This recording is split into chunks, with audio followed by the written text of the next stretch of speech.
Well, we've been following social media all day, and celebrities have taken their time to tweet celebratory messages on Dr. Maya Angelou's life. Actress and comedian Whoopi Goldberg wrote, "The angels better have their act together because Maya Angelou is on her way, and baby, those angels will be annunciating. R.I.P. Well, we've all been patiently waiting, and now football season is just around the corner. The Carolina Panthers are kicking off their 20th football season with a fan fest this evening at Bank of America Stadium. In just a few minutes, fans can witness a light preseason practice for free and see the renovations done to the stadium. Now, tomorrow, however, is the big day. Training camp officially begins at Wofford College in Spartanburg, South Carolina tomorrow evening. Reaching WXII 12. And now, the Modern Automotive Sports Report. No more hoping and wishing for football season to come around. You know it's real when teams begin their practices, and right here at home, the Wake Forest Demon Deacons have officially began theirs.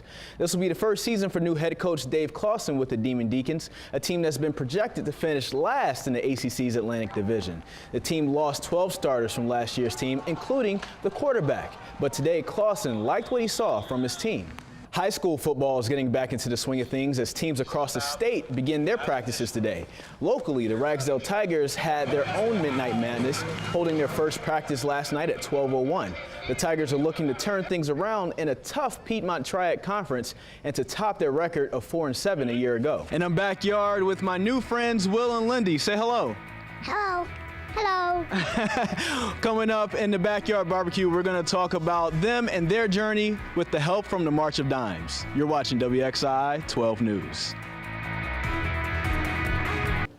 We're in the backyard and we're barbecuing. Those steaks smell really good over there, Chef Davis. And we're with the Wannabes. I'm here with Laura. She's the captain of the 55-plus team. Tell me about the Wannabes and who you guys are. Well, the team has been in existence for about 10 to 12 years now. Actually won the national tournament.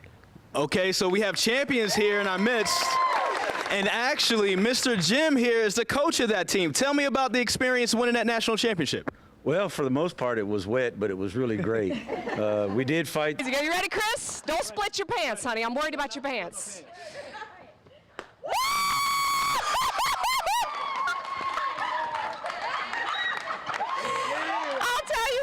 Did you hear that? I warned him. Thank you, Cam and Wanda. When you talk about the history of Jamestown, one story keeps coming up over and over and over again. I even heard about it growing up in High Point. So I had to put on my investigation hat and find out what was really happening about the story of Lydia.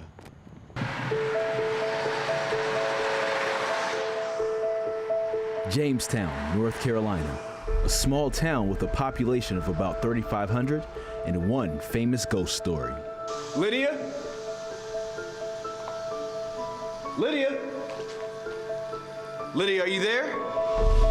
Growing up near Jamestown and High Point, I always heard of Lydia's story. I even had a few classmates to tell me they've seen this mysterious ghost. I had to investigate. So what's the real story behind Lydia? I took to the streets of Jamestown to find out.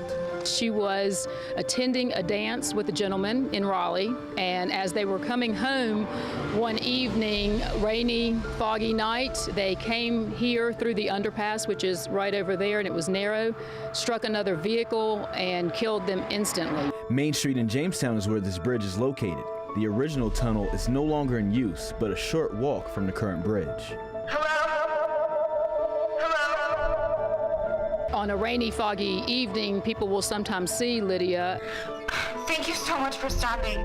My name is Lydia. Give her a ride to her house. Don't worry, I don't live too far. She lives off of Kivett. See, up there, if you make the next right. Take her to her home, knock on her mother's door. Her mother says, you know, she passed years ago. They look in the car and she's no longer there. The Jamestown Public Library is a great resource for all information regarding Lydia. Many books highlighting her story along with newspaper and magazine clippings, all together chronicling this famous ghost of Jamestown. Can't lie, it's kind of scary here.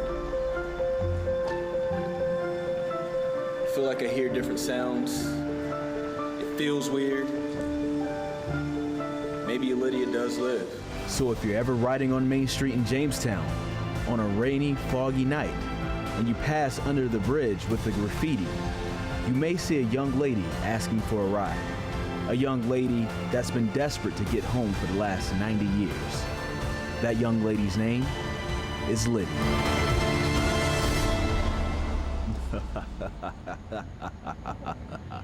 Left, left, left, right, left, left, left, left, right, left, left, left, left, right, left.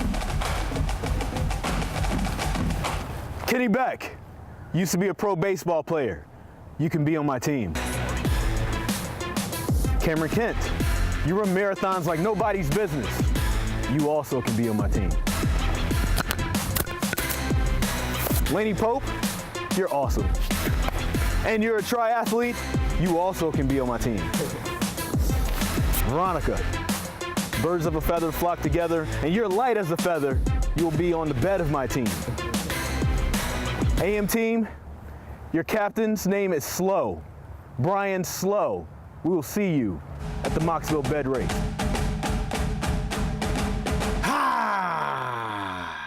Many of us use social media daily to speak to friends, family members, or even to get our news. But one local man is using social media to raise money for a terminally ill man all the way in Tasmania with some help from a WWE superstar.